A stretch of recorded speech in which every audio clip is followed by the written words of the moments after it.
The U.S. government, of the people, by the people, for the people?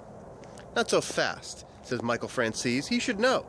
He's a former mob captain who says the U.S. government is starting to act more and more like the life he left behind. I wanted to learn more about what he said, so I met up with him in Washington, D.C. earlier this month to find out.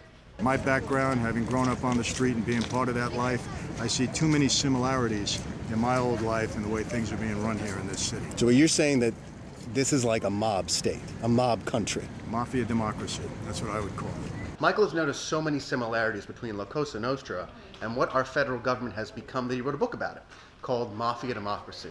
Some people counseled him against it, fearing that the federal government was too big a target, even for the man who turned his back on the mafia.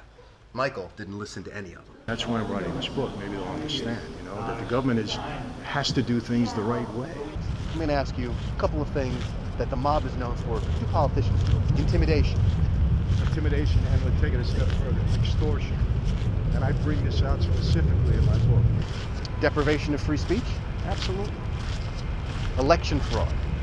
Oh, I'll tell you what, I believe that, unfortunately, to the nth degree. Could things be that bad?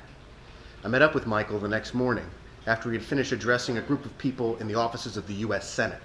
I asked him what can be done to steer America away from a mafia future. Look, I've learned in my life things can change on a dime, and I think it's the same in this country.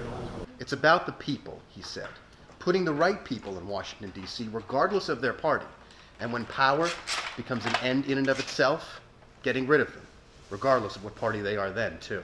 We have to hold them to a standard, and it's the same with our leaders.